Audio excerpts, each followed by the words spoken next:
Salam,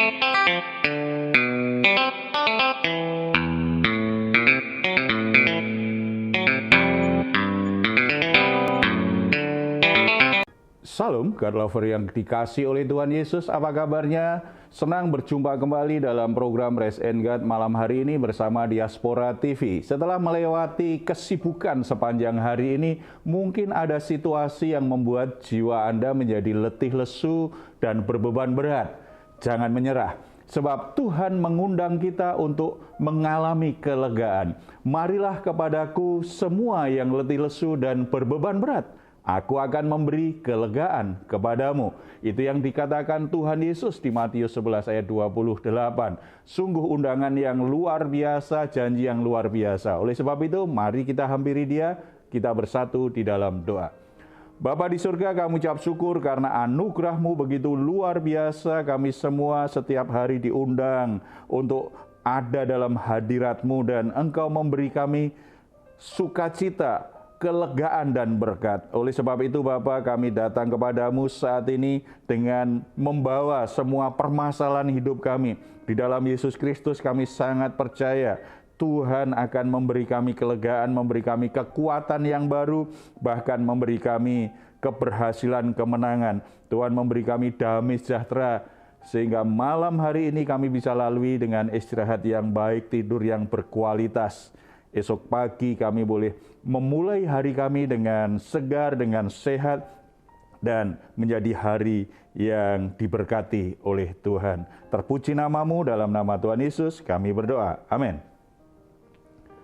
Saudara-saudara yang dikasihi oleh Tuhan Yesus Kristus, konflik, sengketa, atau permasalahan hubungan yang sedang terganggu akan bisa diselesaikan dengan baik kalau ada kejujuran dan ada objektivitas, ada ketulusan hati untuk menyelesaikannya. Tetapi kalau ada kebohongan dan tidak ada ketulusan, tentu saja semua sengketa, semua konflik yang terjadi sulit untuk diatasi. Dan dalam konteks kepemimpinan juga begitu. Ini menjadi sebuah ujian. Menyelesaikan masalah menjadi sebuah ujian. Bagaimana kepemimpinan seseorang. Saudara-saudara yang dikasihi Tuhan Yesus, saat ini saya ingin berbagi firman Tuhan tentang bagaimana kita bisa menyelesaikan sengketa. Bagaimana cara yang baik kita bisa menyelesaikan berbagai ketegangan dalam hubungan atau bahkan mungkin mengalami sengketa yang sedang terjadi. Cara yang Tuhan ajarkan seperti apa?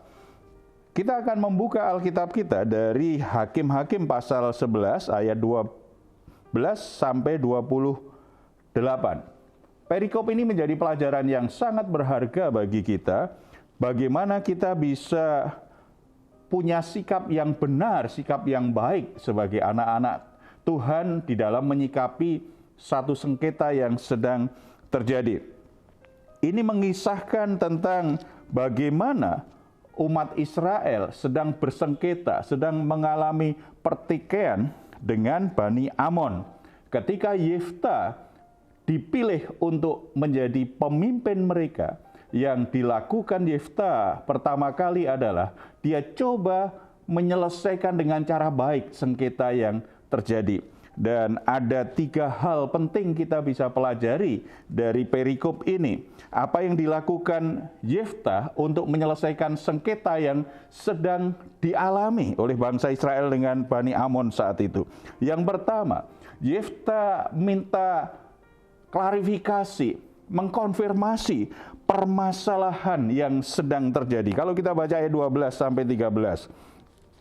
Kemudian Yefta mengirim utusan kepada Raja Bani Amon dengan pesan, "Apakah urusanmu dengan aku sehingga engkau mendatangi aku untuk memerangi negeriku?"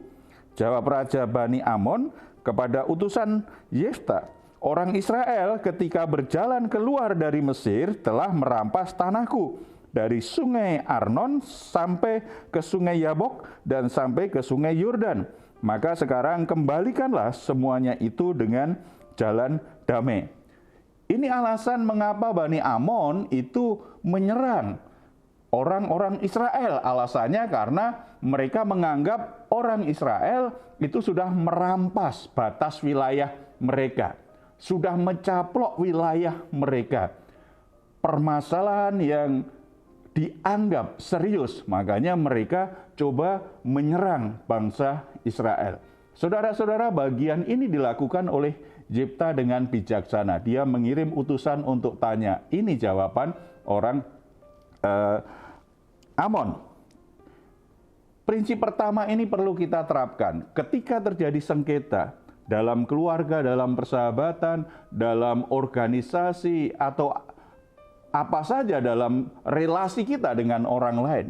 Ketika sengketa itu terjadi, perselisihan itu terjadi, ketika permusuhan itu terjadi, hal pertama yang harus kita lakukan adalah kita harus melakukan konfirmasi, klarifikasi kepada pihak-pihak yang terkait supaya kita tahu betul sebabnya apa, akar masalahnya apa. Jangan langsung bereaksi yang negatif. Kalau itu terjadi, tidak akan bisa diselesaikan dengan baik. Sebagai anak-anak Tuhan, sebagai murid-murid Kristus, kita harus menjadi orang-orang yang punya ketulusan, kejujuran. Makanya menyelesaikan permasalahan harus sesuai dengan fakta dan data yang ada. Tidak boleh hanya berdasarkan emosi atau perasaan semata, apalagi hanya berdasarkan apa kata orang atau dugaan-dugaan semata. Tidak, harus konfirmasi kepada pihak-pihak yang terlibat dengan persengketaan tersebut. Dan yang kedua yang dilakukan Yefta adalah, kita baca ayat 14-15.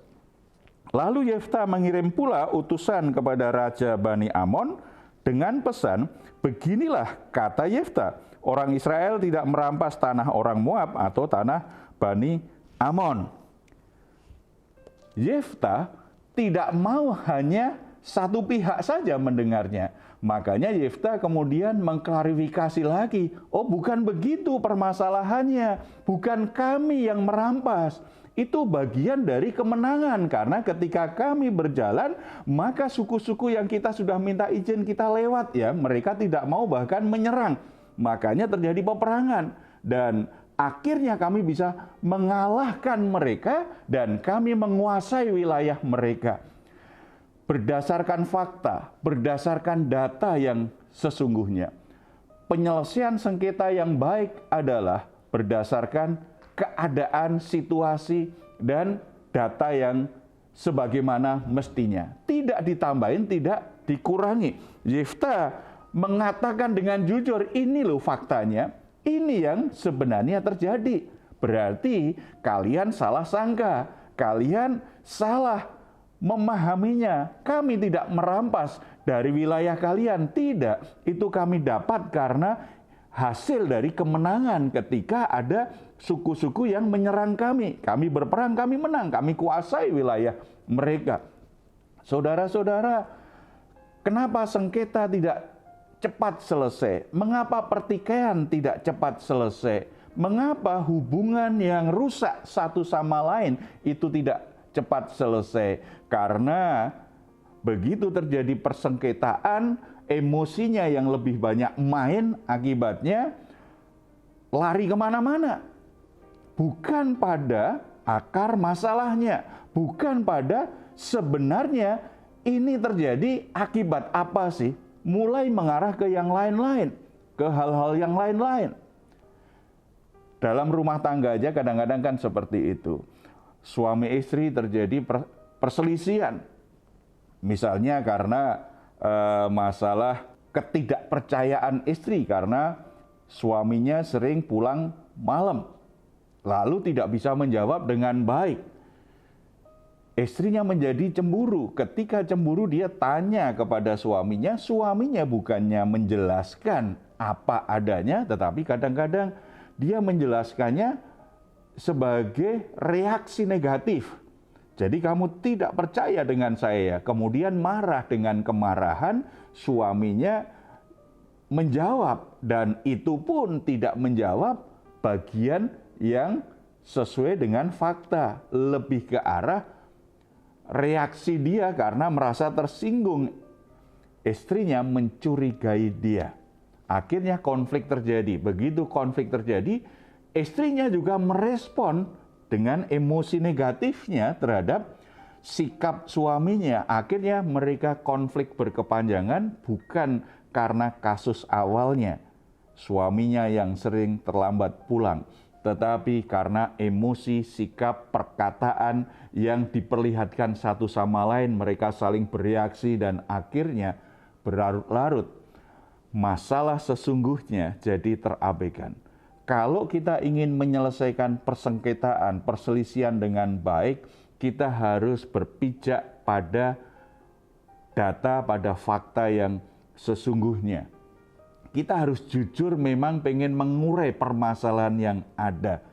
Bukan karena ada kepentingan saya harus menang, saya harus mengalahkan dia. Tidak, tetapi karena memang ingin ini bisa diselesaikan dengan baik. Itu yang dilakukan Yefta. Dia jujur mengatakan faktanya seperti ini, kalian salah sangka. Kemudian yang ketiga, Yefta percaya penuh akan keadilan Allah, ayat 27. Jadi aku tidak bersalah terhadap engkau, tetapi engkau berbuat jahat terhadap aku dengan berperang melawan aku. Tuhan hakim itu dialah yang menjadi hakim pada hari ini antara orang Israel dan Bani Amon. Yefta ini tipe orang yang bagi dia imannya kepada Tuhan itu nyata menyatu dengan cara berpikir, sikap, dan perkataannya. Makanya menanggapi permasalahan ini dia percaya betul keadilan Allah. Sebagai panglima perang, sebagai pemimpin, dia luar biasa itu di dalam memimpin peperangan, jago perang. Tetapi dia tahu betul bahwa kemenangannya itu karena keadilan Allah yang menyertai dia. Makanya Yosafat kan juga berkata begini kan di ayat 24, bukankah engkau akan memiliki apa yang diberi oleh Kamos Allahmu? Demikianlah kami memiliki segala yang direbut bagi kami oleh Tuhan Allah kami. Jadi dia dengan terus terang berkata, kamu kan punya Tuhan yang namanya Kamos. Dia pasti menyiapkan berkat bagi kamu. Demikian juga Tuhan yang kami sembah, Allah yang kami kenal sebagai Yahweh. Dalam perjanjian baru kita kenal dalam nama Yesus Kristus. Itu yang menjadi hakim antara masalah yang sedang terjadi di antara kita. Dan saya yakin Tuhan akan bertindak adil terhadap aku.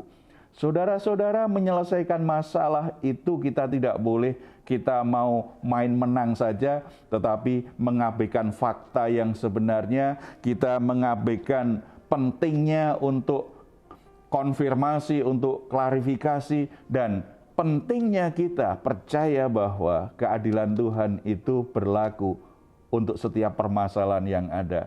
Nah, kalau kita mempercayai keadilan Allah, maka kita percaya betul bahwa kalau saya bersikap benar di mata Tuhan, kalau saya jaga hati saya benar di mata Tuhan, kalau saya menyelesaikan masalah itu tulus hati, Tuhan melihat ketulusan hati saya, kejujuran saya, Tuhan pasti bela saya. Oleh sebab itu, Bapak Ibu saudara-saudara yang dikasihi oleh Tuhan Yesus, mungkin di antara Bapak Ibu ada yang sedang alami konflik dengan saudara, dengan keluarga, dengan teman di pekerjaan, bahkan mungkin dengan teman di gereja. Persengketaan apapun yang sedang terjadi dan masalah apapun yang terjadi, ikuti 3 prinsip yang diajarkan firman Tuhan hari ini. Konfirmasi, klarifikasi dengan pihak-pihak yang terkait.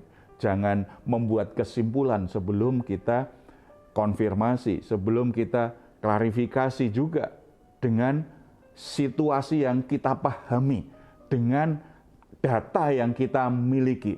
Itu dipertemukan, itu dibicarakan. Kalau ternyata tidak bisa diselesaikan, tetap percaya keadilan Allah akan terjadi. Bani Amon tidak mau mendengar perkataan Yefta, tetap saja ingin perang. Yefta percaya betul, Allah yang dia sembah, Allah yang adil. Itu akan melakukan keadilannya dari permasalahan ini. Dan yang perlu dia jaga ketulusan hati, kejujuran, dan kebenaran Tuhan. Itu yang dia ikuti. Oleh sebab itu, mari kita datang kepada Tuhan di antara saudara, apapun masalah yang sedang terjadi, kita berdoa, Tuhan buka jalan, Tuhan bekerja, sehingga sengketa yang terjadi antar saudara dan permasalahan rumah tangga atau pekerjaan bisa selesai karena keadilan Tuhan berlaku atas saudara semua. Kita bersatu dalam doa. Bapa di surga, kami ucap syukur karena Engkau memberi kami pengajaran hari ini. Bagaimana kami bisa menyelesaikan persengketaan yang ada, perselisihan yang ada dengan cara-cara yang baik seperti yang Tuhan ajarkan. Hamba-Mu berdoa untuk Bapak, Ibu, saudara-saudara yang saat ini sedang ada dalam situasi bersengketa dengan sesamanya, dengan saudaranya. Bahkan mungkin pasangan suami istri juga sedang mengalami konflik. Teman bekerja juga sedang mengalami konflik, bahkan mungkin dalam pelayanan, antar teman pelayanan pun juga sedang konflik dan itu belum selesai juga. Roh Kudus menolong mereka untuk bisa menyelesaikannya sesuai dengan cara Tuhan. Jangan hanya mengikuti emosi, jangan hanya mengikuti apa kata orang, jangan hanya mengikuti ambisi pribadi, keinginan daging yang ingin selalu mengalahkan orang lain. Tetapi biarlah semuanya boleh diselesaikan sesuai kebenaran firman Tuhan. Ada kerelaan, ada ruang yang dibuka untuk konfirmasi semua pihak yang terkait, untuk melakukan klarifikasi sesuai dengan fakta yang ada. Kami sangat percaya keadilan-Mu akan berpihak kepada orang-orang benar, orang-orang yang mengikuti kehendak Tuhan, orang-orang yang tulus hati, orang-orang yang tetap menjaga hatinya supaya tetap sejalan dengan maunya Tuhan. Tuhan, berikan kedamaian bagi kakak adik, bagi suami istri, bagi tim kerja, bagi tim pelayanan, supaya oleh damai sejahtera yang Tuhan berikan, maka mereka semakin diberkati Tuhan, mereka semakin bertumbuh dan memuliakan nama Tuhan Yesus Kristus. Terima kasih Bapa, nama-Mu dipuji, dimuliakan melewati setiap peristiwa yang dialami anak-anak-Mu. Dalam nama Tuhan Yesus. Amin. Puji Tuhan. Jika saat ini Anda atau keluarga mengalami pergumulan dan membutuhkan dukungan doa, di layar saudara ada nomor telepon yang bisa saudara hubungi. Tim doa kami akan mendukung saudara dalam doa. Tetap percaya Tuhan punya kuasa untuk menolong semua permasalahan hidupmu. Silahkan juga kalau Anda ingin memberikan komentar di ruang komentar di channel Diaspora TV. Kami tunggu. Mari kita ucapkan bersama-sama, kita perkatakan bersama-sama Mazmur 4 ayat 8 sampai 9 sebagai ayat yang mengakhiri malam hari ini sebelum kita istirahat. Engkau telah memberikan sukacita kepadaku lebih banyak daripada mereka ketika mereka kelimpahan gandum dan anggur.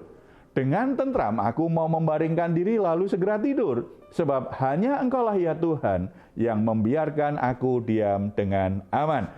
Selamat beristirahat, nikmatilah Rest and God malam hari ini. Tuhan Yesus memberkati kita semuanya.